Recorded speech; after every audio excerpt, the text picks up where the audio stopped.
Hello there, welcome to Target Radio's podcast with me, Cookie. Every single week we find different people to speak to, mainly musicians, artists in the unsigned realm of music. And what we do, we have a chat with them, find out a little bit more about them, and obviously explore their music. Now, if you are listening to this on iTunes, please, if you get a chance, give us a 5-star rating if you can. And please make sure you put some comments in there as well. If we're doing something right, that's great. But if we're not doing something as good and you think we could do something better, then please do leave us a message. Let us know. And if you want anything else in the podcast, again, let us know in the comments box. That will be brilliant. Okay, stay tuned then. Today we've got a brilliant artist. Have a listen to this.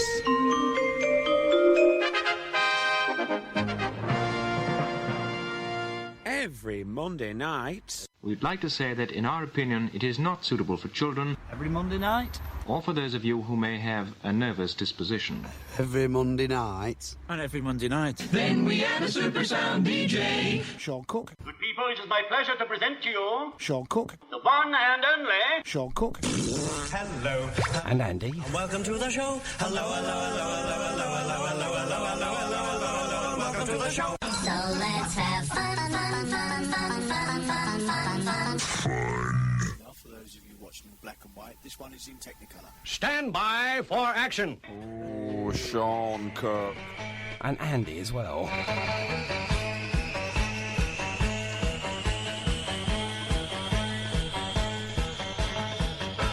And a very good evening.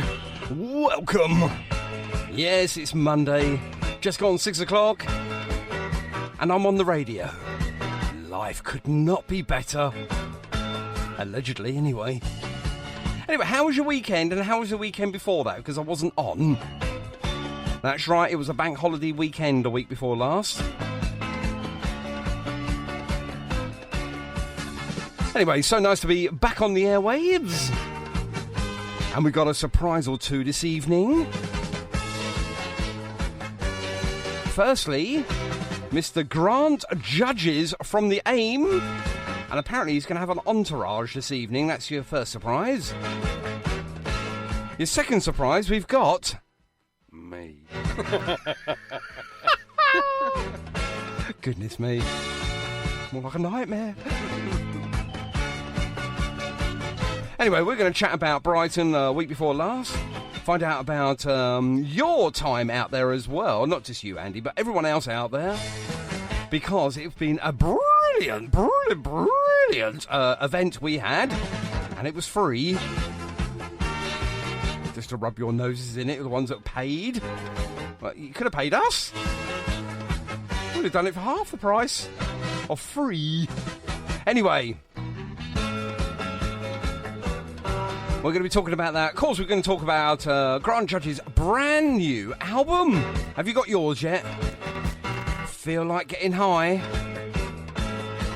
Well, beats getting low, I suppose. Anyway, you can contact us on the Facebook Target Radio Live page for presenters and listeners. Apparently we're presenters, Andy, and they're the listeners, okay? Okay. Right. We've got that sorted out. We're also on the Twitter at Target Radio 247. We're on Tumblr, one of those. Instagram, we're on that as well. In fact, we're on pretty much all social media platforms now. Apart from the youngsters, what's that, Snapchat? No, don't do that. I ain't got a clue. And we always start with The Who, but we've been really knocking out the park for Quadrophenia, so let's have a break from it.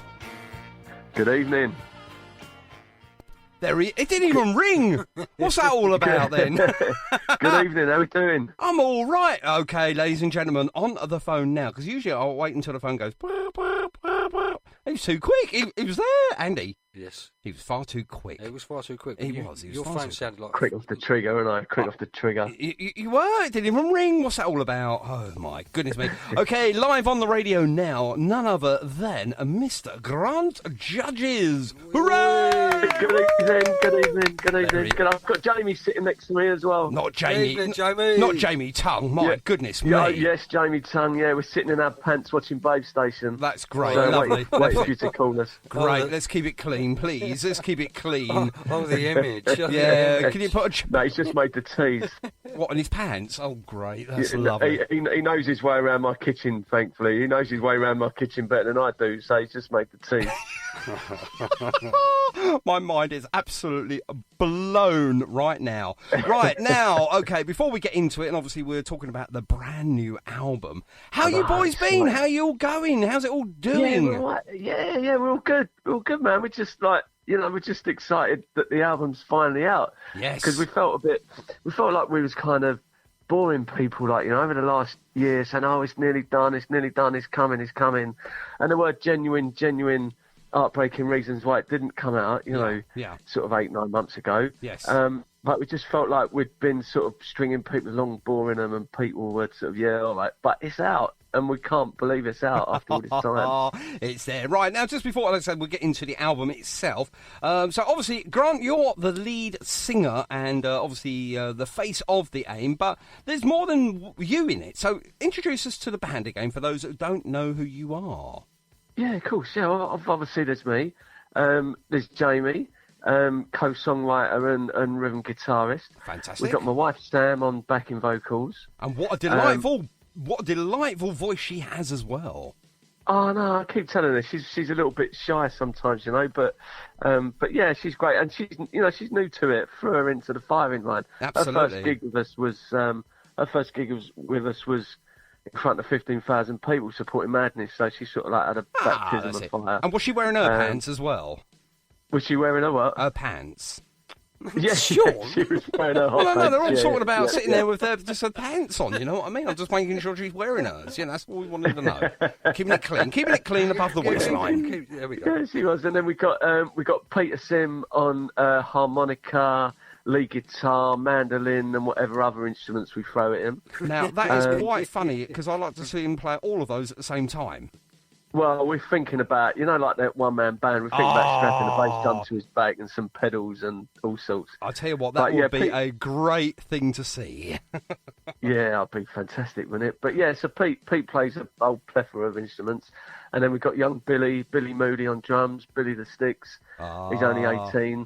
He's brought us up a level with his drumming because he's just so, fresh and young. Well, he's got a great surname, let's be honest. Oh, he's got a great surname, hasn't he? Billy Moody. He's got a proper drummer's name. He has, hasn't he? Absolutely. The Who had Keith Moon, we got Billy Moody. Absolutely. Yeah. And any horse tranquilizer pills in the offering there for him?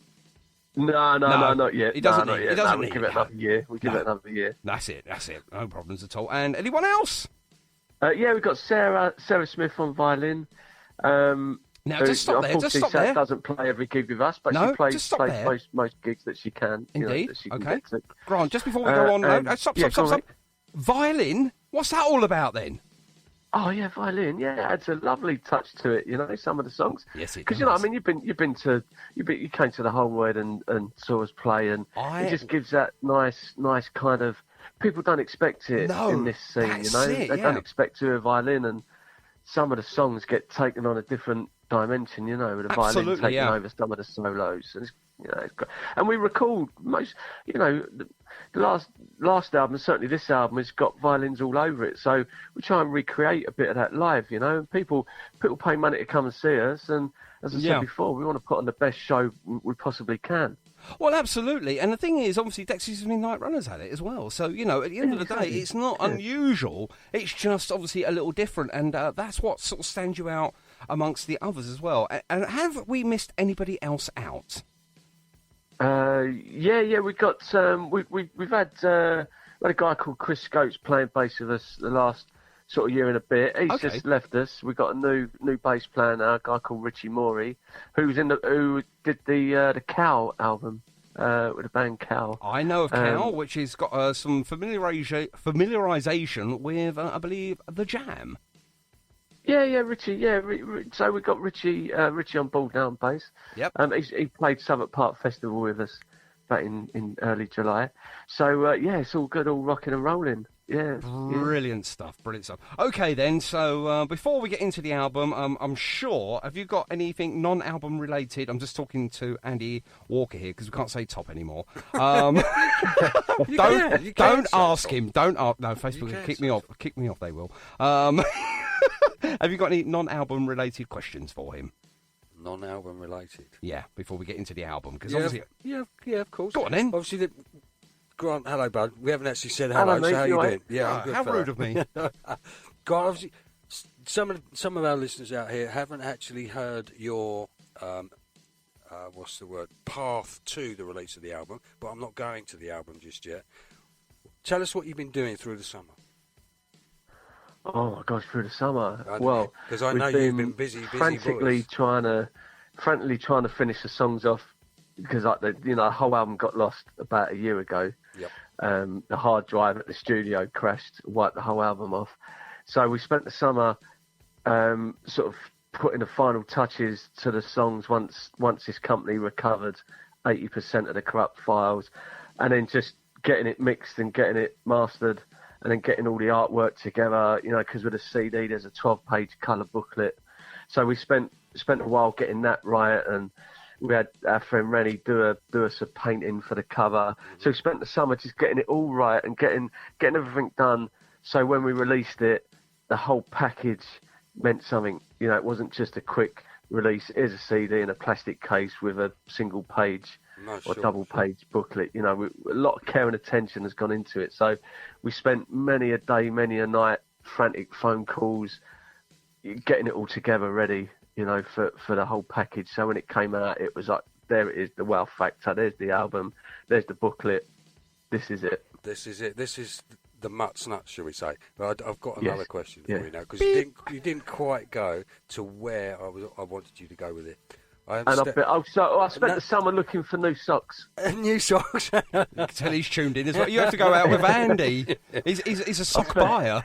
Grant, I spent the summer trying to find new colour socks. I found some very nice pastel yellow ones and pink ones and red ones, orange ones. Andy be round in a minute. Yeah. Tell us about the soundtrack. I'll tell you what, there we go. I'll get Jamie to tell you about the soundtrack. Yeah, hang on. Let's bring Jamie on then. Hello, good evening. Good evening. Hello, Jamie. Woo! There he is. I've swept up. I've made the teas. I feel like Rodney Trotter here. You plonker. You got that right. There we are. Right, so the Waste soundtrack. God, yes, come on. What a day that was. We had the premiere last Sunday, wasn't it? Last Sunday. Yes, it was. Played a little 30-minute acoustic set beforehand at a lovely place in Lambeth. It's a cinema museum. It was the workhouse where Charlie Chaplin and his family lived. So it's like got history, the place. Oh, wow. A fantastic building to play. Uh-huh. We got 4 of our songs in the soundtrack. So how did that come about? How did you get involved? Well, Keith Howard was making a film about a year or so ago. He was crowdfunding. Yeah. And at the time, we was throwing all our money at the new album. And Grant basically said to him, look, we've got no money to give you, but if there's any songs of ours you want to use, feel free. So they selected 4 songs. So it's quite interesting, Sunday, because we knew what songs they'd selected, but we didn't know how much a part they were playing in the film. And they're quite important parts of the film that they were used, and not just little 10-second clips. They were most of the songs. That's outstanding. So, I'm looking forward to seeing the film. Yeah, it was amazing because the end credits had one of our songs, and a great big turning point in the film. One of our songs was used, so it's quite surreal sitting there and seeing your stuff in a film. Yeah, I bet. That is brilliant. What's the film about? I mean, just loosely, do we know? It's a guy that's been in and out of prison most of his life. Yeah. He comes out after quite a while in there and is determined to turn his life around. Yeah. Hooks up with his long-lost daughter, and he's determined to go straight, so he gets a job driving what's the best polite way? An escort girl. An escort girl. There we go. Ends up falling in love with her, like you do. Doesn't like the work she's doing, so of course the only way he can earn money to stop her doing it is to go back into crime. Right, okay, leave it there. That's a great premise. Obviously, go and see the film, and obviously, go and listen to the music as well. Apparently, there's a couple of great tracks in there, as you've quite rightly set it up for us. Do you know when? Is it actually released now? The film? They're sending it to all the festivals. Like the film festivals. I don't know if they're trying to get funding. I think Keith had put something on Facebook today about there's going to be another London showing. So perfect. So once it's done all the festivals, I mean, obviously, I've graduated in sort of film as well as radio and music and everything else, and I always say about the the unsigned band and the the artists out there, go and support them all, but obviously go and support these small short films as well, and the ones that are crowdfunded, because they're funded by yourself, so you might as well go and watch it anyway, Yeah, well, the thing is, it was done on such a tight budget that we was turning up thinking, well, really know what to expect from it, and then it was great, for the budget they had and what they produced. It's a great film. Brilliant. Right, lovely. Okay, so I don't know if you've got a loudspeaker there where the both of you guys can obviously talk at the same time. It might be an idea if you can try and do it that way. If not, don't worry. Yeah. Okay, welcome to Target Radio Podcast, and we're doing a little bit in the middle of our podcast from now on in. Basically, just to advertise a couple of special events that are coming your way very soon.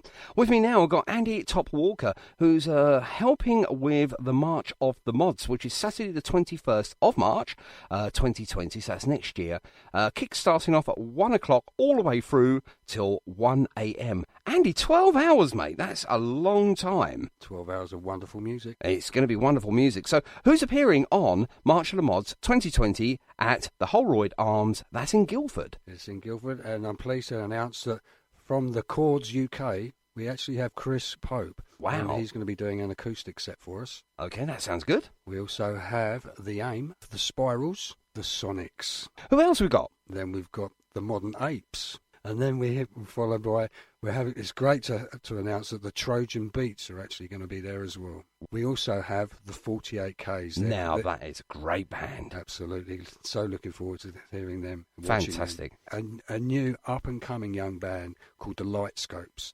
And anything else? And then we're having a bit of a Q&A session going Question on. and answers, ladies and gentlemen. Yeah. With modzines. Ah, now, is that something to do with one Eddie Pillar? I believe it is. Wow. Now, we're going to be asking questions to Eddie? No, I believe he's going to be asking the questions to some very special guests. Oh, the great Eddie Pillar live on the stage area of March of the Mods 2020, and that's on the 21st of March at the Holroyd Arms. Target Radio, we're going to be recording the whole event live. Brilliant. And how do we get tickets, please? You can, if you go on to Mods and More, we've got an advert going up there. Just click on the link and that takes you directly into the tickets. Brilliant. You can also do the same, obviously, here on Target Radio. Click onto the link, take you directly into the tickets. And then also on most of the great Facebook pages that are out there that have actually offered to promote this great cause. That is fantastic. Brilliant stuff. And how much does the tickets cost? The tickets are £10 in advance. And if you're lucky enough to turn up on the day and there are still availability, it's £15 on the door. Brilliant. Excellent. Right, okay, so that's March of the Mods, Saturday the 21st of March 2020. Kick starts at 1 p.m. Don't be late. Don't be late. Okay, and you're going to look great. Bring a change of clothes because we're going to get hot and sweaty in there. Going right the way through till 1 o'clock in the morning. Do you think you can do 12 hours? So we're going to get into the album then. So we're going to play the album which is called Feel Like Getting High. So the album's called that and the first track is called that as well. So, of course, I'm going to ask the obvious question. Why is it called that? It's, the song itself started as, it's just coming out of a dark place and you've hit rock bottom and you're as low as you can go. And then it's about having people around you that drag you out of that sort of dark place. Gotcha. And get you back on track again. So, well, I'll tell you what I'm going to do. Like then. Getting high, it's like that turning point where you're ready to, Indeed. go again. Well, let's have a little listen to it. So let's do a 30-second little clip of this. Okay.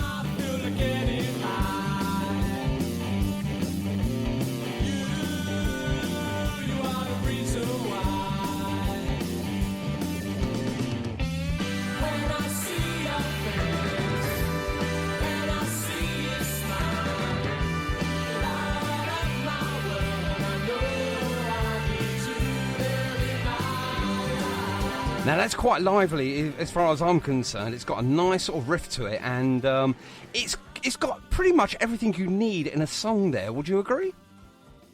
Yeah, we threw everything at that one. It's brilliant. And who am I speaking with now? Is that Grant again? We're back on loudspeaker. Ah, there you are, boys. There you are. I hope you put you've put a pair of pants on now. I hope. There we go. Right.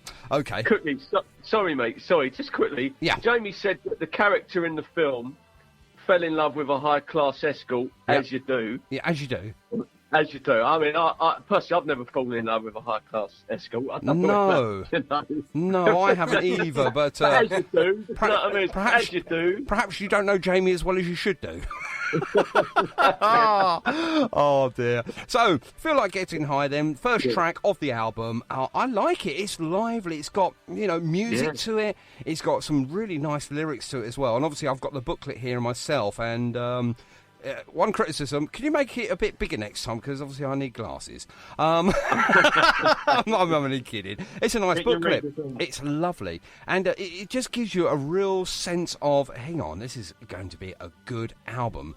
And you don't disappoint. So let's go on to track number 2 then, okay? Because I don't want to play it all in case people are recording it or something like that with tape players and stuff, with a C90. Home taping is killing music. So this one's called Don't Look Down. Let's have a little listen to it. Yeah.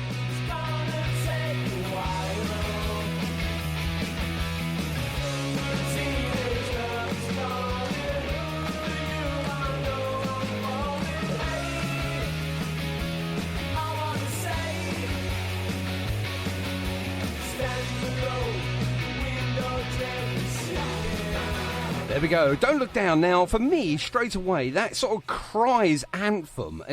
Was that what your intentions was, or correct me if I'm wrong?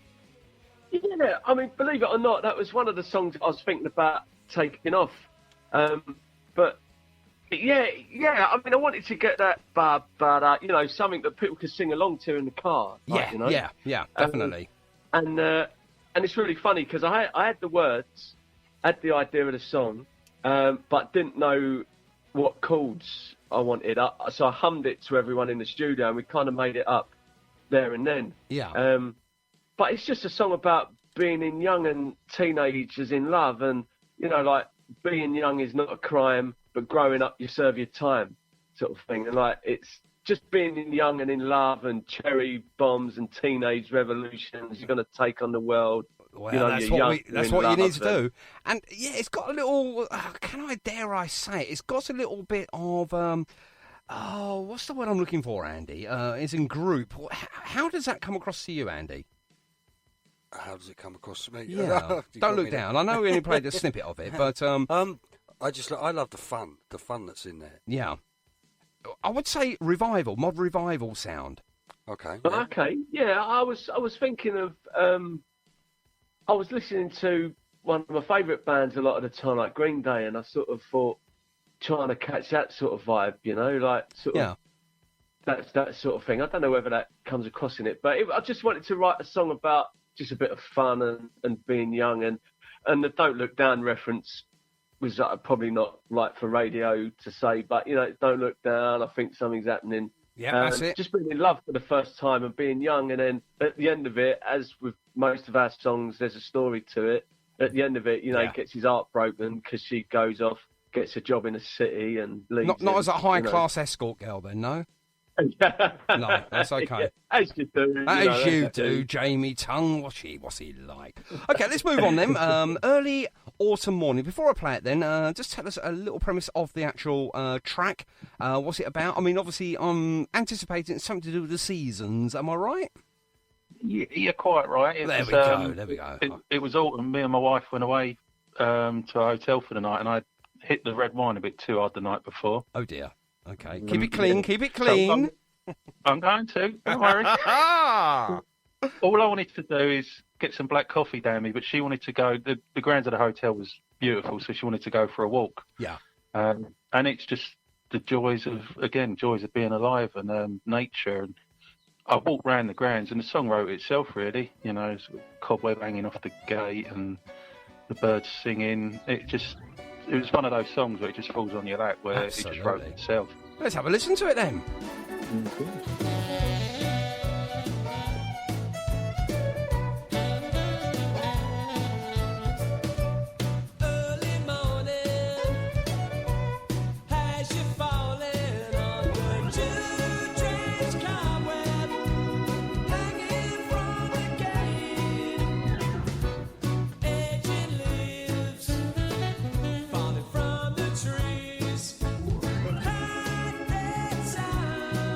Yes, you are right, Andy. There's a little bit of sax playing going on there. So who's responsible for that?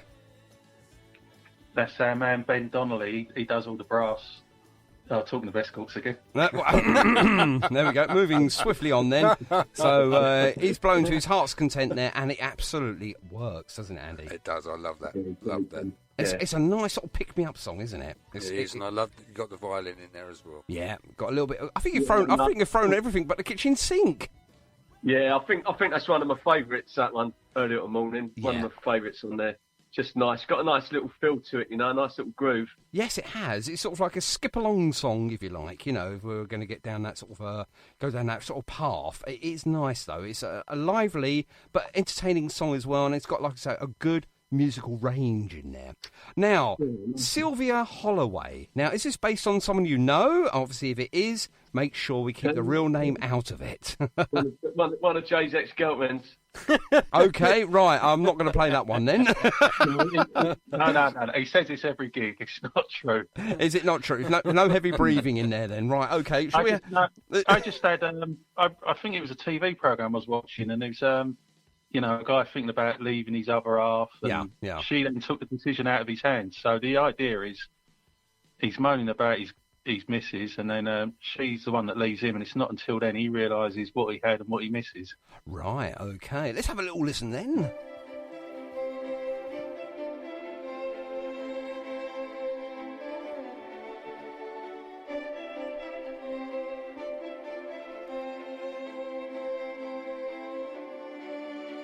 Sylvia Holloway said she was here to stay, but I knew better. She wants it her way, and I want it my way. I should have let her.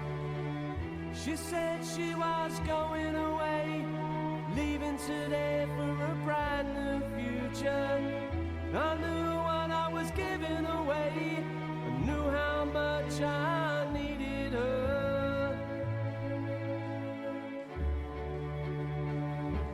Now that is almost borderline classical music in the background there, guys.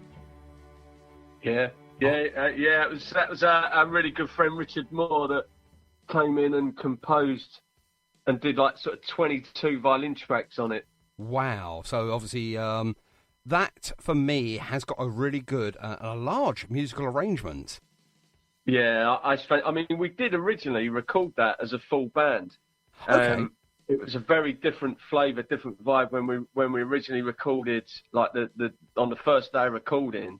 Yeah. So it had drums, it had full band, and then it wasn't. Our friend Richard heard it, and Jamie had already had this idea to do it Eleanor Rigby kind of style, and yeah, I was going to say that. Yeah. Our friend Richard, well, who does have strings, he agreed, and he came in one evening and just laid down 20 odd violin tracks, and it just blew us away. And it was, that's it, that's it, job done. Really. I'll tell you what, that is a brilliant job as well. And Andy picked up on that. I was going to say Eleanor Rigby, and you was going to say Eleanor Rigby, and then you spoilt it by saying it yourself there, boys. But the other one, yeah. Sorry, when you hear songs like that on the album, yeah, you can understand how devastated we was when the studio rang us to tell us that the album had been lost. Oh, without a doubt. Just listening to what we've got here so far, and I'm sure the rest of the listeners will be too. It's amazing. So yeah, I can only imagine that the heartfelt pain you guys must have been going. Well, I know how long it takes just to edit down a radio show, and obviously all the content's already there. To actually to perform all of the tracks, get the music all laid down, then obviously go over and dub this and dub that, and obviously then go in and put layers in. To lose all of that work up to that point, you must have been pulling your hair out. It devastated us. Don't get me wrong, there's worse things that happen in the world, right? Of course. But it just, it devastated us, and we just looked at each other when we found out the news, and was just like, well, what do we do? Yeah. But luckily enough, there was a company in White City that managed to retrieve about 80% of the corrupt files. Yeah. And lucky enough, Sylvia Holloway was one of the songs complete that they managed to retrieve. Well, you can name them if you like, Grant. If you want to, you can name them if you want. Oh yeah. There was a guy called Ollie, a company called HB in White City, and he saved our lives. Really, you know, we owe him big time because he'd done it all in his spare time, retrieving the album. And well, that's fantastic. That deserves a little round of applause. Amazing what he did for us. Perfect, absolutely. Yeah. And of course, if he wants to sponsor the show, he's more than welcome as well. Right, okay. And I was going to say on the end of Sylvia Holloway, obviously Holloway, I was thinking prison there, but no, I was thinking also, with Eleanor Rigby, because that's obviously got a really nice orchestral sort of like sound to it. So is Smithers Jones. Yeah, exactly. Oh, that's a great. I love the Rick Butler, idea that the orchestral version of Smithers Jones. Yeah. I love it. Yeah, absolutely love it. Right, and even, now, for a band like the Jam, in their early stages of their career, still young men. Yeah, that was fantastic what they did with Smithers Jones. Absolutely. So obviously you've sort of like thrown that one onto the album. I say thrown it on there. I mean, obviously it's got its place, and I think it's situated really nice because up until that point, all of the songs that we just played are totally different from one another. Yeah. Right, now, here we go now. We're going to go on to this one. Now, you know exactly what I'm going to go with this one. It's got explicit on it. I mean, for goodness sake, honestly, what is wrong with you lot? Why do you have to swear on records? Oh, no, listen, no, you know what? We had to do that for the finale. You can bet, do you know what? You can hardly hear it. It's just one tiny little... It's right at the end as well, fortunately. In the outro of the song, that's all it is. You can barely hear it. But we had to put it on there, for the downloads. Yes, for legality reasons. Yes. Who F-bombed it? Come on, name and shame it. That was my wife, Sam. No, it was not. Yeah, she's got a filthy mouth. Honestly, potty mouth she is. Honestly, she really is. Let's have a little listen to it then. This one's called Lost and Found, and we'll find out a little bit about why you called it that. Last night to find that something was on my mind. My heart's in lost and found.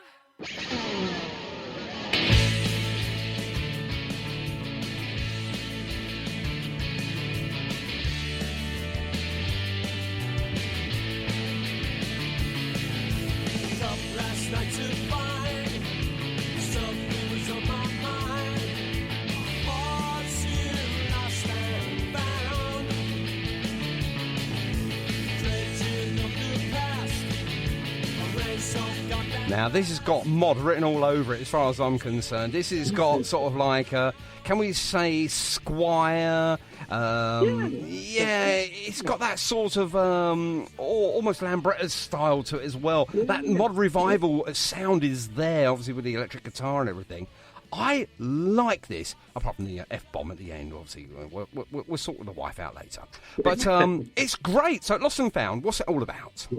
Well, Lost and Found, I love playing this live. When we kick this in live, it's great. It was the first song I wrote after we finished the second album, Days Like These.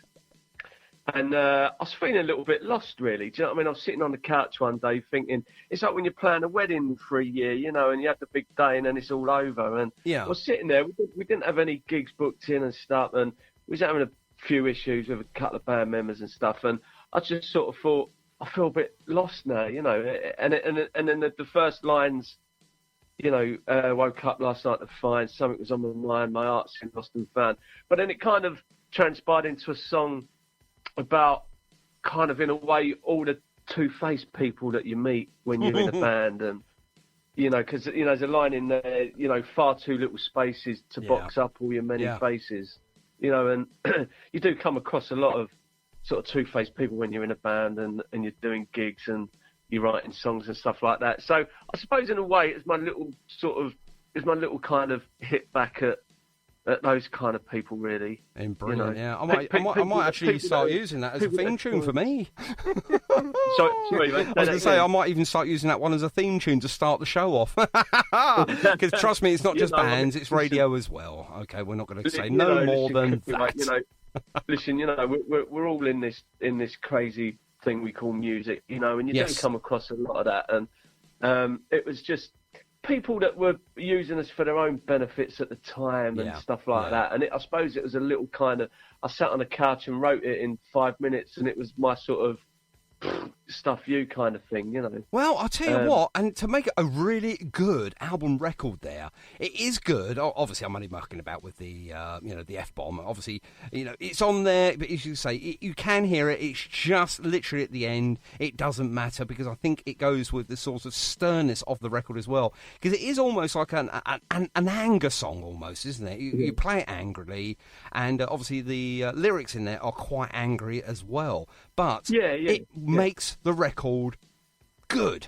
It makes it lively, it makes it hard-hitting. I think you've ticked all your boxes there, really, with that song. Oh, yeah, nice one, thank you. No problems at all. I know Andy hasn't had the pleasure of listening to the whole album yet. I know that's obviously going to change very, very soon, isn't it, Andy? Very, very soon. I'm on the link now, in fact. Oh, he's on the link. Right, OK, let's move on to this one then. Now, does this really need an introduction? But I'm going to ask you anyway. Captain Morgan, is that a rum?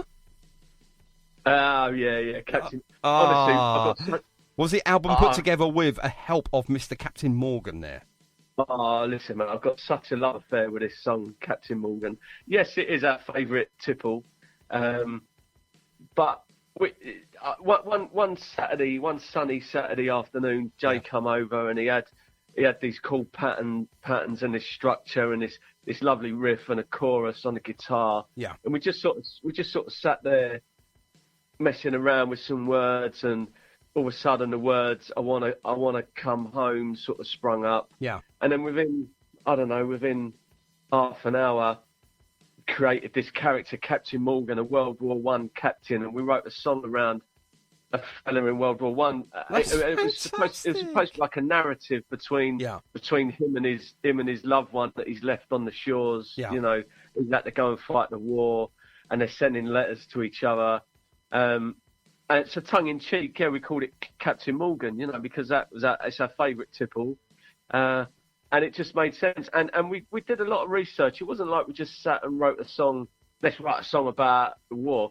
We did a lot of research. There was 3 Captain Morgans in World War One. Well, I didn't know that. One Canadian and 2 British. Okay. And the average age, when I originally wrote it, I put the age of 17 in there, and I thought, well, hang on a minute, what was the average age of a captain in World War One? And it was 22. Right, so still very young. So we made sure that we got all those kind of little details, and in fact, the sound bites that you hear at the beginning of the song are actual original sound bites from wireless. From the war. They are generally original sound bites from the war. Wow. Do you know what that made the song just a little bit better? If you had Uncle Albert starting it off saying, "During the war." Right, okay. No, don't take that. I've got no idea on how to compile an album, but I've got an idea of how to play it. So we're going to play this one now. Have a listen to these sound bites. As you quite rightly said, they are fantastic. Here we go. In the lengthening days of March, the Germans extended their attacks to the west bank of the Meuse, and to a hill with the sinister name of Mort-Homme, Dead Man.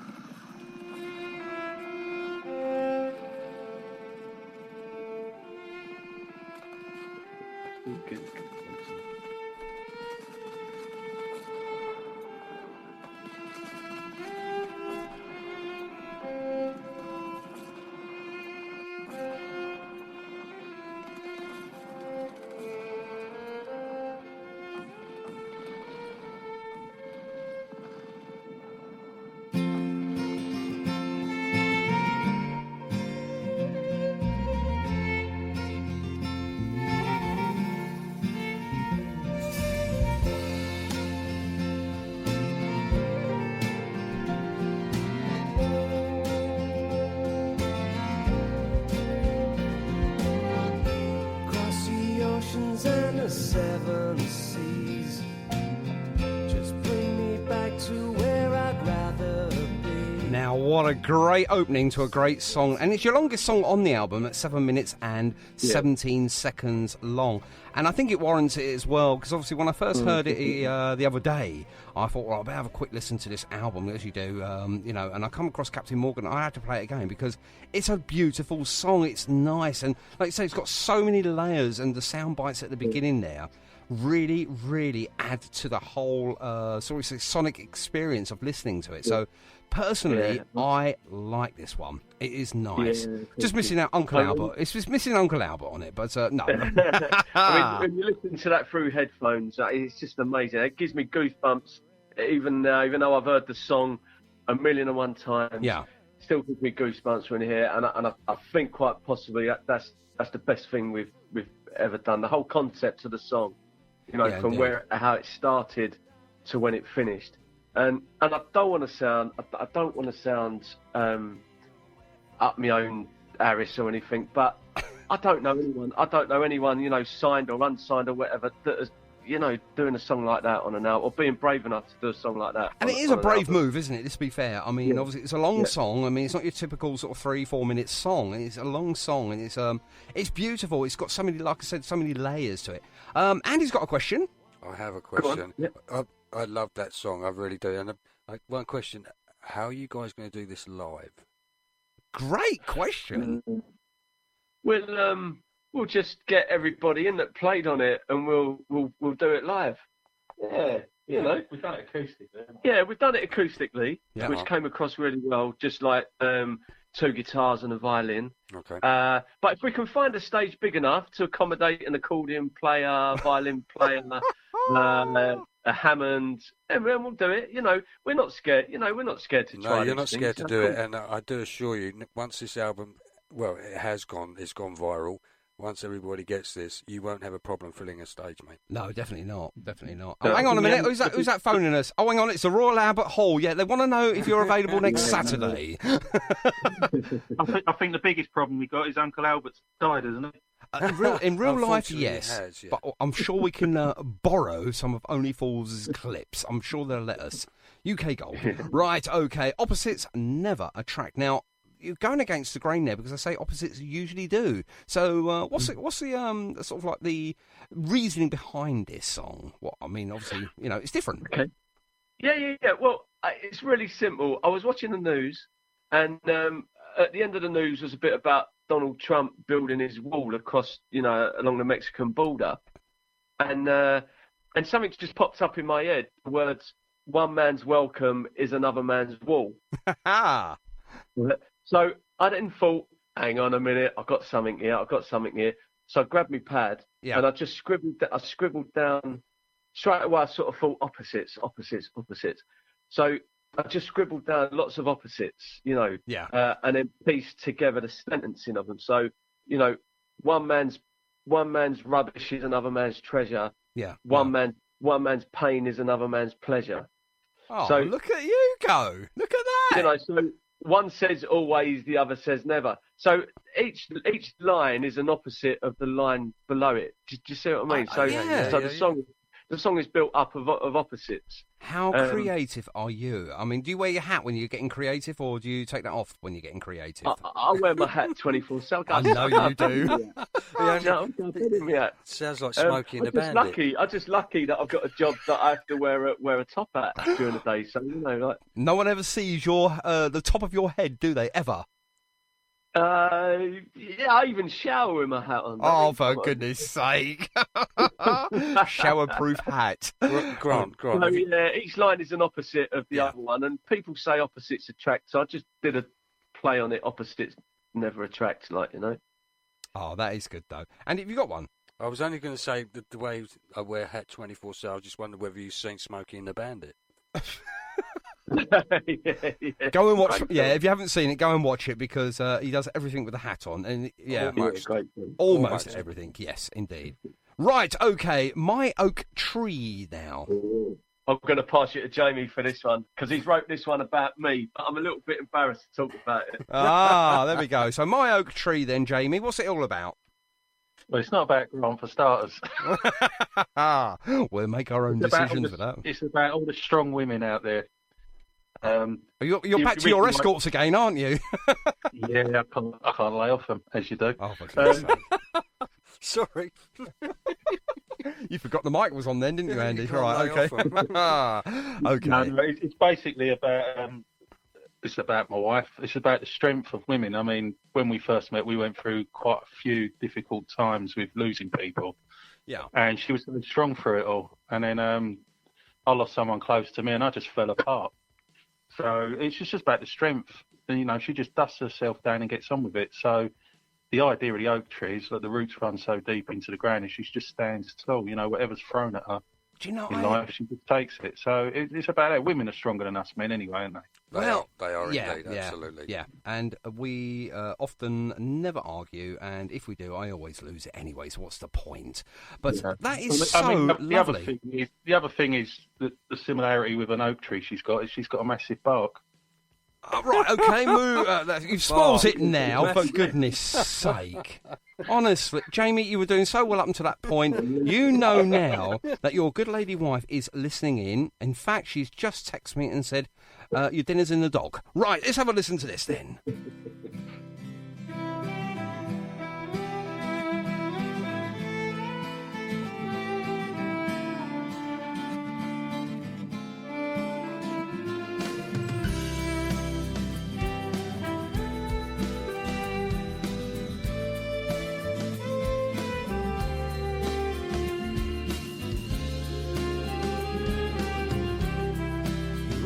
So deep into the ground, standing strong, can't be knocked down.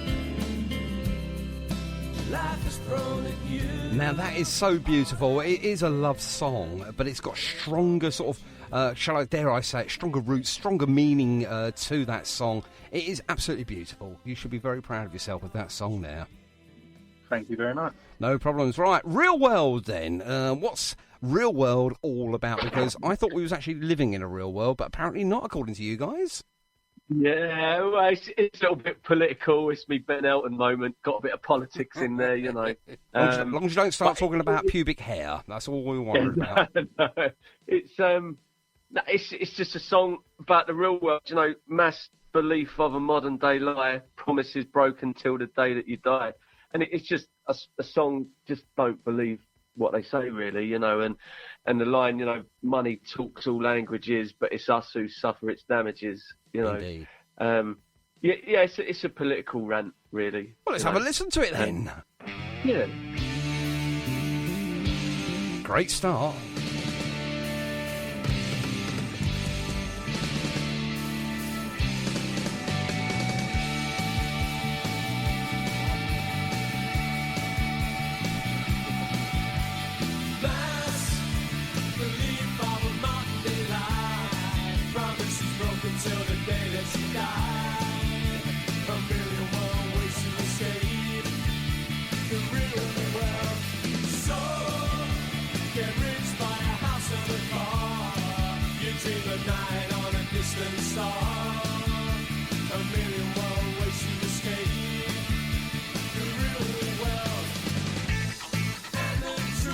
Oh, look at that. He's got a wah-wah pedal in there.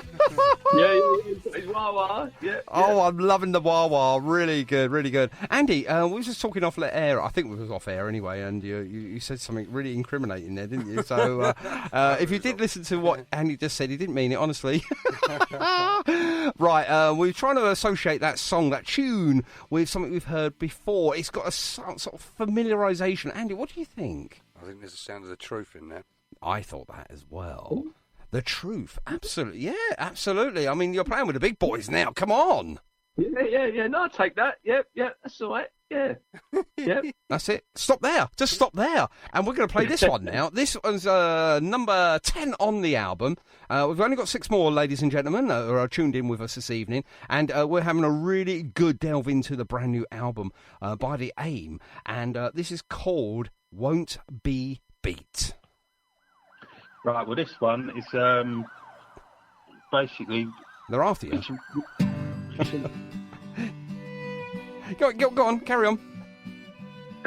Right, okay. Yeah, it's obviously the terrorist attacks. Although I don't mention the Grenfell Tower in it, it's just the reaction of the people. Sometimes the human race gets knocked, but when you have problems like that, it's how people come together. And you know, the first people on the line was the public.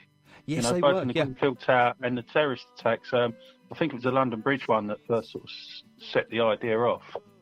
Oh, right, was, okay. We all pulled together, you know, and I suppose it's that old war spirit that, you know, our grandparents had back in the 40s. It's still there, you know, when called upon. Yeah, I totally agree with you as well, because a lot of people say, oh, well, you know, the emergency services were first on the scene. Well, yes and no, because, yeah, they're trained in doing stuff. But unfortunately, the unsung heroes are the members of the public that sometimes risk their own lives to try and do something right to another fellow human being. So, yeah, you bang on the money there, really. So let's have a little listen to it. Go on, sir. That's okay. To conquer all your hates, and we know we have it. We're not afraid to show you, bringing terror to our cities, spilling blood on the streets. But you need to realize what they did. Okay. Now that is lovely. It's got a nice sort of haunting melody going through that as well. Who's responsible for that? Well, I wrote it, but then you get people like Tom Monk to play some keys in there. Yeah. And it's got that. I wanted the sort of Mellotron sound, you know, the chorus. And so it's got that sort of choir feel to it, which sounded, you know, like you say, quite haunting. Yeah, it's nice. It's sort of refreshing but haunting as well. I was just talking to Andy off air, like, you know, obviously we switched our microphones off this time because Andy said something really incriminating a minute ago. I'm going to tell you what he actually said. He said 911. I think he was actually referencing the number that you call the services in New York and America and everything, or it could have been the boy band. Right, so we were just talking off air about the album itself. And Andy, over to you. Go on. Well, as we just spoke about, I think it should be a concept album. Yeah, well, I mean, the thing is, we wrote these songs is we never sort of sit down and think of a concept, but it's really weird when you sit back afterwards and listen to some of the songs, and they connect. You know, there's a theme running through them. Well, just sitting there, this is the first chance I've had to listen to the whole of your album so far, and I'm blown away with just listening. I've heard a couple of tracks, but I haven't heard the entire album, and it's blowing me away just sitting there. It's nice because it's got its own sort of individual stories to it, but they sort of somehow link together as well in the order of the album, the way you play it. So obviously if you put the CD in and just let it play through, you're going to get sort of like a little bit of everything there. But have you guys thought about doing, like Quadrophenia, for instance? I'm just using that as a concept album, because that's exactly what it is. You thought about doing a concept album, or do you want to breathe before you do another one? Well, funny enough, like when you listen to the songs off all three albums, my wife said to me a little while ago when we was making this third one, she said, you know what, this would make a great stage show, because all the songs somewhere link, all the stories link all through each other. And I remember going to see the American Idiot stage show. Yeah. And it just blew me away. Absolutely blew me away, where they use American Idiot and 20th Century Breakdown albums for the soundtrack, and they created a stage show of it. And I remember coming away thinking, oh my God, you know, that was amazing. But yeah, I've often thought, you know, you could do a stage show with some of our songs and piece together to have a central character, and you know, goes off to war, comes back, and then fights the terrorism on the streets here, and ends up homeless. Because we cover a whole plethora of different... I know. We're going to get to that one in a minute, that one. I think it's a couple of tracks down. So we're on to our number 11 then of 16 brilliant tracks. And this one's called Our Own Universe. I can't read. I've got my specs on. So just briefly, you know, a couple of lines about the song, please. Right, well, this one is written about, Grant. Yeah. Great stuff. No, do you know what? Yes, you Being in do. a band is just like the best thing in the world. And the only thing I can sort of relate it to, again, is being in a football team where you're all in it together. Yes. And then sometimes you experience things that just you in the band experience, and only you can sort of explain it. So perfect. Okay. Just being in their own universe. Excellent. Let's have a little listen. Underneath the nighttime sky, I wish to stay. The magic we make, it takes me away. And all it is a sail away. You can't get back. Oh, what a jolly song! Now, Andy's just come up with something really crazy, but actually makes sense. What's the analogy you've used on this album so far? So far, the tunes, it's up and down, it's up and down. It's so much like a roller coaster. Yeah, I can see that. There's a word I really don't want to use, and it's a J word, and if they all use it on the X Factor and all that other nonsense, but we're taking on a roller coaster. We'll stick with that. I'm going to say journey. That's it. Well, our arms are up in the air at the moment because that is a jolly song, and we're right at the top of that.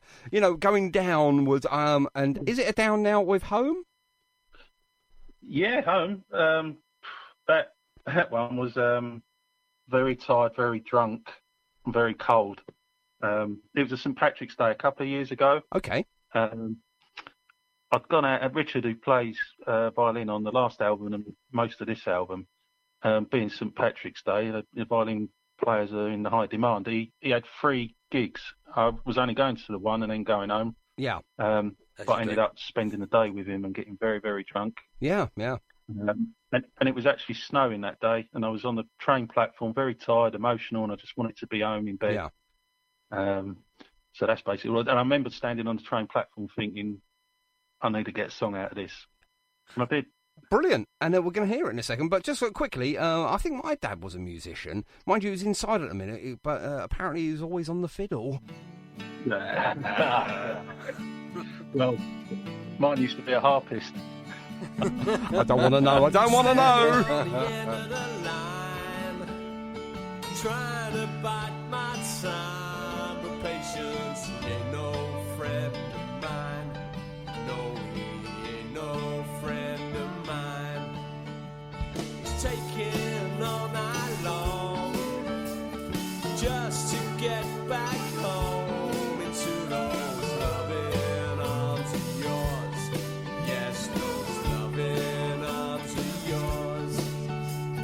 Making my way back home to your heart. Making my way back home to your heart. Wow. Now, I like that. And just before we carry on, can I say, I'll be as bold to say, I can hear a little bit of Dex's Midnight Runners going on in there. Yeah, I'll take that. I mean, I never... Well, we never intend to sort of sound like anyone when we write. Apart from maybe this one, I wanted it to have a Ronnie Lane sort of feel to it. Yes, indeed, yes. Yes, I can hear that now. Love bit of Ronnie Lane. Oh. And I'll tell you, the star of the show on this one is Mr. Peter Sim, because most of what you hear is him. Mandolin, harmonica. Well, he just does a lot, doesn't he? You don't really need any of you lot, really. You can just write them and let him do the whole lot. Well, we put him to work on that one. We really did. Absolutely. It's a nice song, and again, as Andy said before, you are on a sort of little roller coaster there, so we're sort of like going up a little small embankment with that one, because it's not lively, but it's got a sort of a little bit of a lively beat. If I'm contradicting myself there, I do apologise, but you know where I'm going with that. It's sort of, it's nice. It's nice, it's toe-tapping listenable. Yeah. Well, that's the thing as well with the track listing. It's not just throw sort of the songs together. We try and think how it's going to flow as an album. Absolutely, yeah, absolutely. So you don't want all your fast ones at the beginning, because obviously, then you're sort of left on the low. It goes down. So you do want that sort of roller coaster effect. You want it to go up. You want it to go down. You want it to plateau somewhere in the middle, and then sort of like heighten up again. So it gives the listener something sort of like to how they're feeling, because music makes you feel the way it's being played. So obviously 19 and Homeless now, moving on to that one. Now, obviously the title itself is telling me You're still there, I hope. Someone's 19, got nowhere to live, so they're living rough. Is that about right? Yeah, it's a story from when I went up to Liverpool to play at the Cavern Club. Yeah. And I walked out of Lime Street train station all excited, carrying my gear, you know, first time playing at the Cavern Club. Yeah. And like the first person I kind of really saw and took notice of was this young lad sitting outside the train station on the steps. And he had a sign, and all the sign said was, "I'm 19 and homeless." And I remember, so I sat with him for 10, 15 minutes, had a chat with him, and I said, how have you got yourself in this position? What has happened to you? And he told me the story about his mum. He lived at home with his mum on his own, and his mum was a heroin addict, and he woke up one Sunday morning to find she'd hung herself from the ceiling. Oh dear. From the front of the ceiling, and like I just remember hearing him telling me this, and I'm thinking, you're only 19. Yeah. Do you know what I mean? And if we stop and think about that for a second, just those words, I'm 19 and I'm homeless in 2019 in this country, in this day and age, and you've got 19-year-olds homeless. You know, it's sad. It's sickening. It is, and it is a hard-hitting fact, and obviously to put a sort of a pen to paper, if you wish, and to make a sort of a song from it. I haven't heard this one. I'm going to be completely frank with you. I've got up to a poem. The lyrics are very hard. Yeah, the lyrics are hard-hitting, but I wanted the lyrics to be hard-hitting. Yeah. But then on the flip side of it, we didn't go. This is why I like having the violin involved. We didn't go down the traditional route of it being a guitar-based song and having guitars playing a solo. When it comes to the chorus, I wanted it to really drop down and be really sullen and, you know, listen to the words, and the violin takes lead. Yeah. And I think that gives it a really lovely twist. Right, okay, I'm just going to forward this track a little bit. So we're going to go in around about 2:47 here, and hopefully we'll get into the sort of like, as you before mentioned, the violin sort of middle bit. Here we go.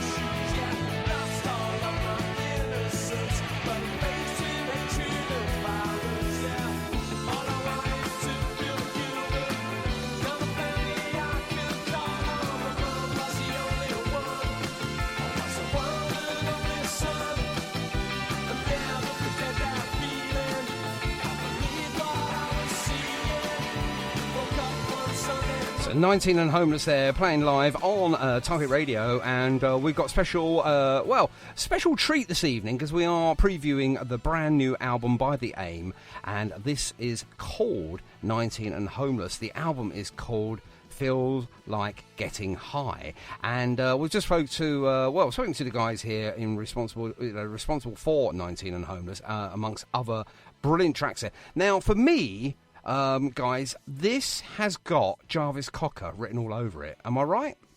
Yeah, I don't know. I don't really know what I was kind of thinking or listening to at the time when I wrote it. I just wanted to write a song about a really tough, horrible subject to make it melodic, you know? Yeah, indeed. What do you think? And I think, and I think changing the traditional way of having guitars taking the lead and using the violin to do the lead, I think it just, like I say, it just gives it that different twist. And when we played it live, we did have someone say to us in a nice way, "Oh God, this song really gets me because it's such a sad song about a horrible subject, yet it's so jolly and melodic." Yeah, indeed, Andy. Yeah, but basically, I haven't heard the entire album, and you mentioned about the violin, and I have heard 19 Homeless many times, and I've actually took advantage of downloading it from YouTube as well, when you have someone extra special playing on the guitar as well. Who was that? Oh, we had Mr. Stevie B, Stevie Bartlett. He did. He'd done a couple of gigs with us and guested on guitar. Ah. You know, Stevie B's listening in tonight. He's the coolest man I've ever met. Well, do you know something? I'm going to let you into a little secret now. Both Steve and Kay are tuned in. Good little segue there, Andy. They are listening and they're saying hello. You know what? They're just one of the world's loveliest couples. Do you know what I mean? And like, hang on a minute. I thought me and Andy was.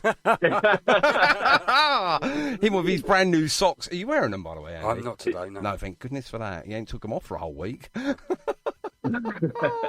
we were just very honoured to play at their wedding reception, So, a lovely couple. And Kate takes all our photos for us, and she's a glamorous photographer, and Stevie B's just cool. Do you know what I mean? Well, he's glamorous as well.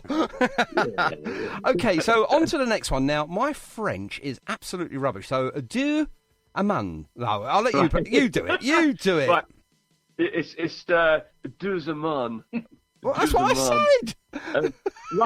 Roughly translated, as we found out, it's two lovers. Oh right, so nothing about high class escort girls then, no? Yeah, it's two lovers. Right. When we recorded it originally, the way that I sang it in my South London accent, we sent it to Gabriella from French Boutique to have a little listen to, and she said, why are you singing about 12 lovers?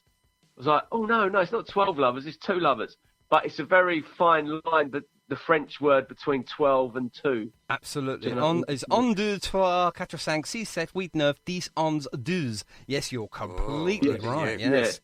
I'm showing off now. I've got my O level there. It's two lovers, and it's a song that me, Jamie, and my wife Sam, we wrote round our front room table one night, and just again created these two characters that are in Paris and they're in love, and strike up the band, and I'll take you to a wonderland, all that stuff. Well, let's have a listen to the beginning of this one, because it is rather nice.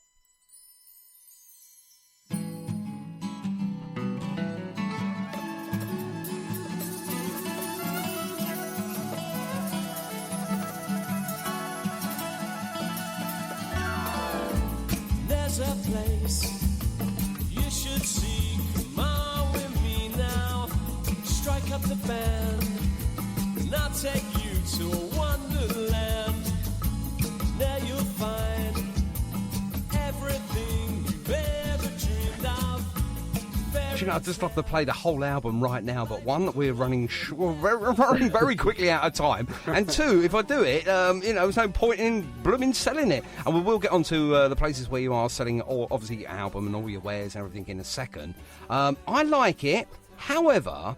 no, I love it. There we go. Now, I'm going to tell you now, straight off the cuff, I can hear Mr. Paul Weller and Mr. Mick Talbot there, obviously, a.k.a. the Style Council. Yeah. Well, that's it. Do you know what?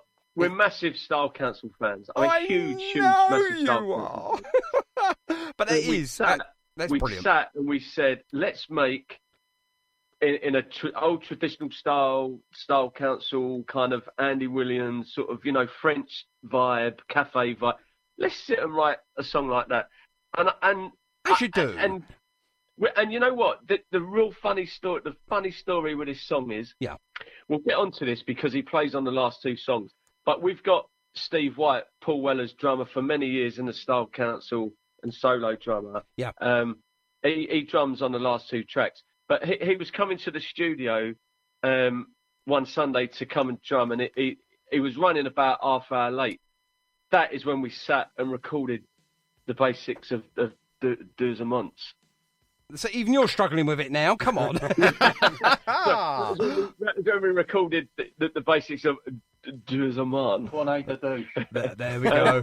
Yeah. So I think you should put in brackets two lovers so non-French people can actually understand it as well. No, it's brilliant. Yeah. I love it, and it's got that. We wanted it. That's what we wanted, and that's what we set out to achieve. The very early Style Council, summer jazz, cafe, stuff. Oh, it has, hasn't it? It's like a very quick rhythm and blues, very quick soul. But it's got everything there, and it's really a summer song, isn't it? Oh, definitely. And Graham Lentz, who played the percussion, was an absolute superstar that day because he went in, played the clave beat, which is really tricky to play, and laid all the percussion down in about 20 minutes. Andy's just got a quick question, if he doesn't mind. Sorry, if you don't mind. No, at all.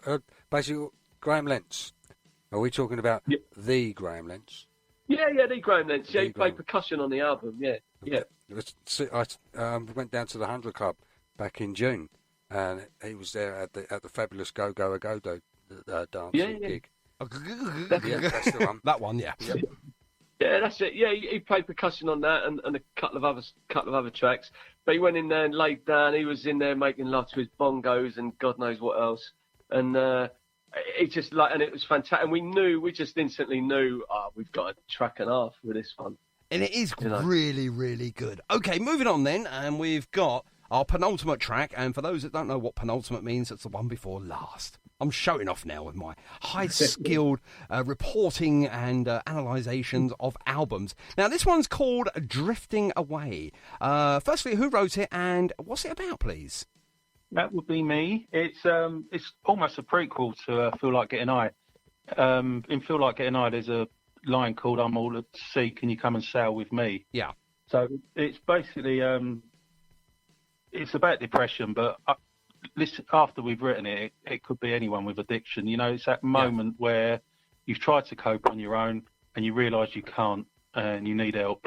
Right, so okay. It's basically, I'm drifting away, I need you right by my side. So it's just someone admitting they need help.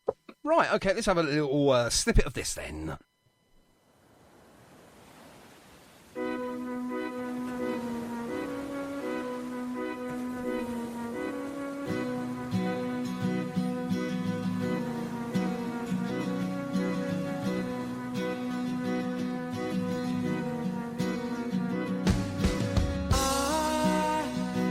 Giving up, but I don't know why. Have this feeling inside. Now, I've got to tell you now, Andy, I love anything that's got the seaside to it. Obviously, you know, I'm going back with Quadrophenia there, but you're already there, aren't you? You're on the sea. You're on. You can hear the sea. You can hear the water and everything. So sonically, that has took me straight away to it without obviously even listening to any much more of the song. You've got a question, have you? I have, yeah. The reason you've used the sea sound in the background, has that got anything to do with your love of the sea? No, it was just drifting away. Well, I was on a holiday last year in Brighton, right? I went down there for a week with a wife, and I was walking along the beach, eating a packet of crisps, and scrunching against the stones and the sea crashing in, and I recorded it, and then on my phone, Jamie listened to it, and he said, "That's exactly what I want for Drifting Away." What, you eating a packet of crisps?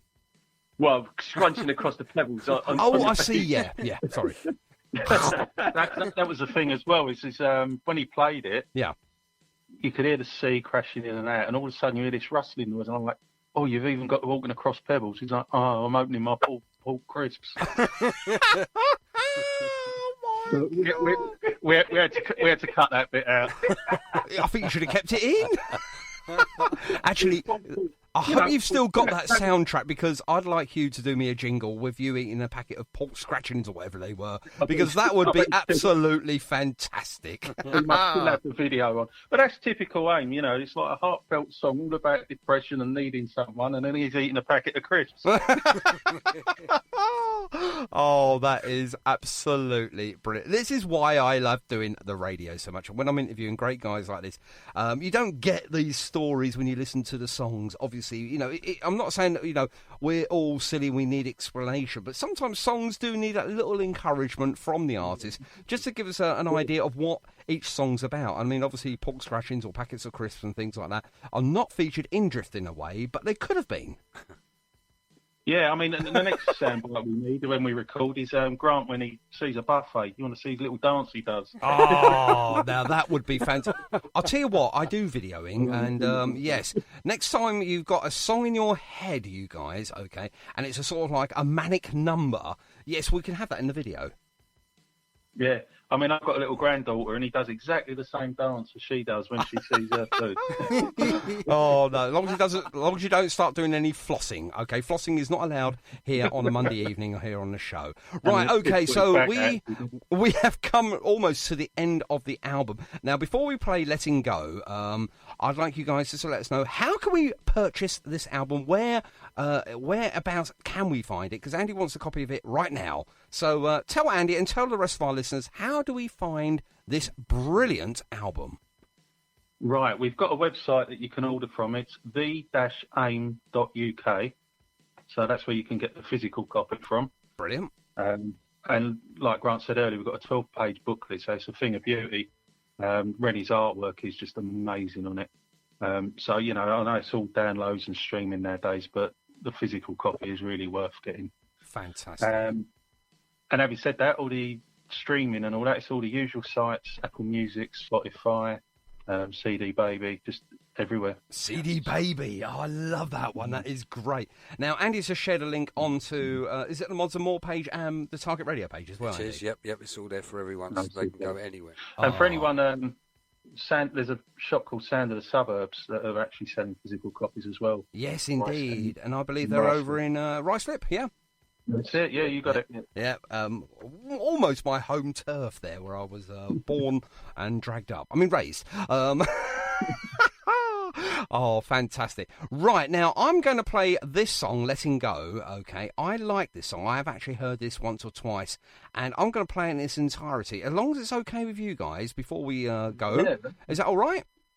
No problem at all. Oh, you are stars. Okay, so obviously we know where the album is. We know how to purchase it. The only thing is, how much is the album if we want to buy it, please? For these 16 tracks you've got? Oh, them 16 beautiful tracks, yes. You'd think it would be a fortune, but it's only £10. For goodness sake, you're throwing it away. Come on. I told you before. Listen, you're worth more than a tenner. Come on. At least $11.99. If they want to pay more than a tenner, they're more than welcome. Brilliant. And are you doing any specials at the moment in regards to signatures or anything like that? October. Yeah. Oh no, we just, we're one of these bands that like to give, so we'll sign them, whether you want them or not signed. We'll sign them. Go on, Andy. Yeah, just one more question as well, Grant. Obviously, with the launch of the album now, where are you gigging? Good question. Well, we're just speaking to a few places now to do some in-store album launches. I'm speaking at the weekend to Modfather Clothing up in Camden to do an in-store little acoustic gig and signing there. Great. We've got October because we've all got holidays coming in September because we need a break after all the art ache over the last year. Yeah. We've got an in-store signing 19th of October. We're playing an acoustic set, signing at Sound of the Suburbs, Tony Smith's shop in Ruislip. We've got a gig back at the Cavern in Rains Park, which is a fantastic venue for music in South London. Have you? We're doing 16th of November. We've got French Boutique supporting us that night as well. Yeah. Wow. So there will be, if people just keep a check on our AIM Facebook page or mine and Jamie's, there will be some dates coming up soon. We're just trying to finalise little bits and pieces, the venues and the days to fit in, obviously, with our working days and our holidays and whatnot, to do some in-store acoustic sets and signings. Of course, yeah. And full band gigs kind of going to kick in again, sort of October time onwards. So people just keep an eye on that. But you know what? Like Jamie said, the physical copy of the CD, we haven't just thrown something together. We had somebody called Rennie Raphael Campbell paint us a unique one-off piece painting for the cover of the album. Yes. So, we just kind of encourage people to buy the CD and to savour the artwork. Let's go back to old school days where you look through a CD booklet, and I read it. I still read CD booklets from front to back. And I look at them and I treasure it and I smell it and I love the artwork and all the words that go in it. That's what we tried to create with our booklet in the CD. Gone back to the old school of having something to sit and look at and read through, and it is something to be seen. If you buy the hard copy CD, it's even just for the artwork on the front, And we just noticed that. Well, actually, Andy's picked up on this because I haven't got my goggles on with me tonight. And, yes, buy the booklet because we're named in it, aren't we, Andy? We are. Woo! Oh, thanks, guys. That means an awful lot to us. You know what, Cookie, listen, right, we're a band that never forgets, right? And like anyone, and I'm sure we've missed, as we've put in the booklet, I'm sure we've missed names off, you know, but we're a band that never forgets, and we never forget people that have supported us and help us and play our songs, and people like you guys and all the people that we've named in that booklet. You know, at some point, everyone named in that booklet has helped us and supported us. Brilliant. and gave us encouragement, paid to come to gigs, bought the other albums. Yeah, you know, we're a band that don't forget. And when we have our big gigs, you know, we always make sure that we try and look after people and get them sorted out in a South London way. Do you know what I mean? Absolutely. Come along and be part of it. And in the recording sessions, we had days in the studio where we had 15, 16, 17 people in the studio, you know, over a course of a weekend, because we wanted to share it with most of those people named in that booklet. So people like Chrissy Avis and Julia and Dylan, Hannah, all these people, Ian Tate and Helen, all supported us from the word go. Have never turned their backs on us. No. Have always supported and encouraged us from the very, very start. And all these people are very special to us. And we invited them all up to the studio a few times, and we proper had it for the weekend. You know, had a party up there. We got people involved with, you know, going into the booth and doing a little bit of singing and getting involved. People like Roy Duke, you know, playing Triangle on one of the songs. So we're a band. So you could have done that, Andy. You haven't heard nothing until you've heard his Triangle playing. He's absolutely brilliant. Yeah, man, listen, you can come up on album 4. We've already finished writing album 4. You know, we wrote it in one evening. But we are that sort of band. And as I said at our last gig at Camden last Saturday, we headlined Dublin Castle. I said, we are not just a band. There's a lot to this band. It isn't just writing songs, getting on stage and playing week in, week out. There is so much more to the aim. And all the people that we mention, they buy into that and they know what we're about. They know we're more than that. We're like a collective of friends, family. You are. You know, people that yeah. we want around us and that we enjoy having around us. And that's why, you know, Lost and Found has those kind of lyrics, you know, a little bit, because I can't be doing with people that I'm singing about in that song, you know. I don't like the two-facedness of it. I like the people that buy into it and know what the aim is about. And it's a very, very special band. And that's why I get very personal about it. You have to. It's your baby. You know, you're part of a larger group of entities there that are all responsible for creating something very special. So yes, of course, it's personal. It's your baby. It's your album, and you know, basically, you're pouring your heart, soul, sweat, blood, and tears onto it. So yeah, you're damn right. You're going to be very protective of it, as I would be if I created something as good as this. So. Right, okay, so I've got to let you go. You see what I've done there? Okay, but before we let you go, we've got Letting Go. So give us a little introduction to it. But before we I just want to give you a big round of applause first. Okay, just a big round of applause. Come on, round of applause! There he is! Oh, so Grant, I'm going to hand the phone to Jamie because this is a very special song close to Jamie's heart. This one, and this one has got my drum hero Steve White drumming on it. But I'll hand you over to Jamie because this is all about Jay. This song. Come on, then, Jamie. Spill the beans. Let us know what it's all about, please. Well, I lost my dad when he was quite young, so I was driving along one day and there's a line in there, time's a great healer, but memories are fading fast. Yeah. That was the start of it. I just forgot what he sounded like. I was just driving along one day and I couldn't hear his voice. And it was quite upsetting. But the idea of the song Letting Go is like you've got to let go. To move forward, you have to let go. Yeah. So, yeah. No, I totally agree. Yeah. But the real thing with this is that, like I say, having Steve White drum on it, but also John Ashley mastered the album for us. And anyone who don't know who John Ashley is, he was Pete Townshend's brother-in-law. So we was up at Pete Townshend's old house. Oh, right, up in Richmond. Is it Richmond, Twickenham, Richmond? Twickenham, yeah. Twickenham, yeah. Island. So if you ever see any old footage of Pete Townsend when he's explaining the keyboard, the synthesizers, it was in that room. Oh, really? I remember that clip. That's available on YouTube and other things as well. So we were sat in that room, and my dad introduced me to the Who, and I was absolute Who fanatic as a child. Yes. So I was sat in that room while this track was being mastered, and it was a real bite your lip moment because I was sitting there thinking, how have I come to this point? You got Steve White drumming on something we've written, about my dad, and it's in that room that's got a special Who connection. It was It's a real moment. It's blown your mind, isn't it? Really, I suppose of all the factors. I mean, obviously you've got joy, you've got sorrow, you've got fun, you've got excitement, you've got reflection. You've pretty much got every single emotion in that one aspect of sitting in that room, really, then.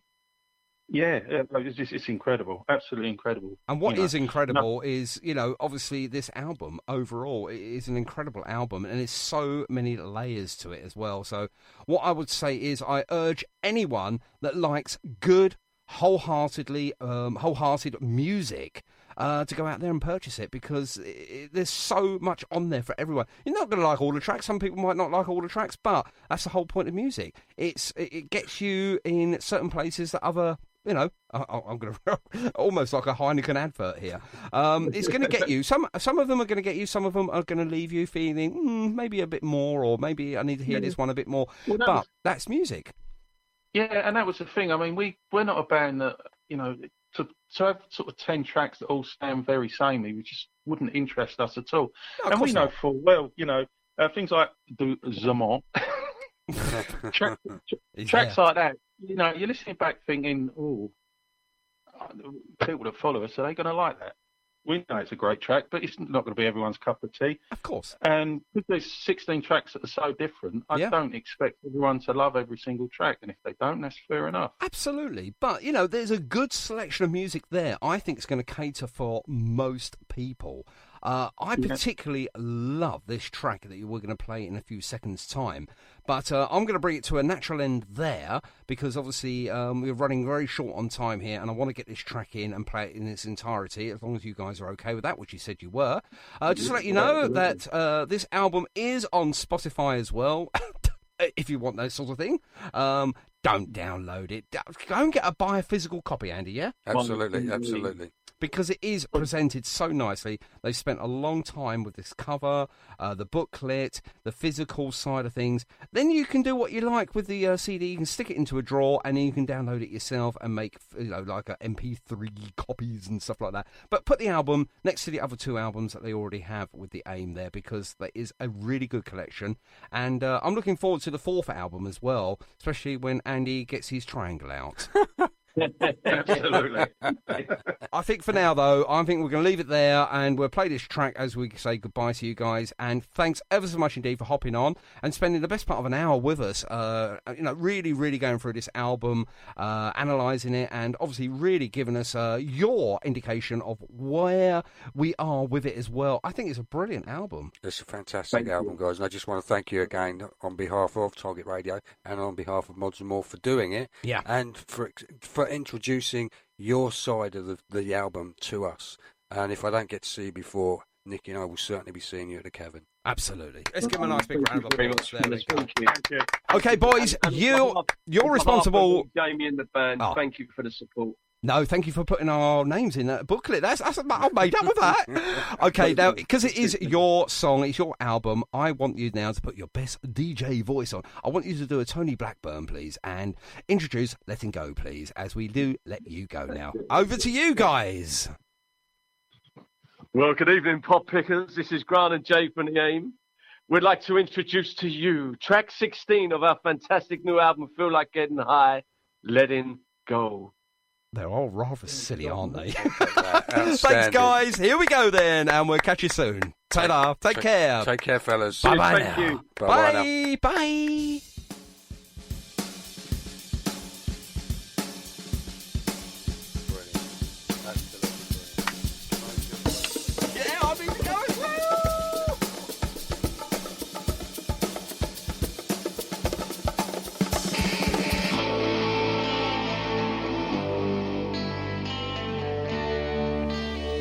Wow, what a fantastic track there. Finishing off a great evening of entertainment here on Target Radio. All we really got to say is, see you later. Thanks, Andy. You're welcome, Sean. Howling Wolf, Smokestack Lightning. Easy for me to say. That's Smokestack Lightning. Okay, don't forget to tune in at 8:15 this evening, so go and make yourself a nice cup of tea now. And you're going to hear a live recording of both Manny and the Sonics live in Brighton. And it was a great night, wasn't it, Andy? It was a brilliant night. That's it. Now, we'll run over now, but never mind, it doesn't matter. Well, that's the noise I make when I have to get up for work. Ooh. Hope you enjoyed it. My many thanks again to the AIM there, which is Jamie Tongue and Grant judges. Of course, Grant's wife for putting up with the pair of them sitting there with their underpants on. Yeah, we just don't do that. And of course, yes, I was going to mention again the escorts, but we won't. No, we better not. No, it's family viewing time. Anyway, we'll see you all again next week. Keep tuned in to Target Radio live page for presenters and listeners to let you know who our special guest will be next week. For now then, thanks very much, Andy. You're welcome, Sean. And we'll see you all again very, very soon. Ta-da! Take care. Bye-bye now. Bye.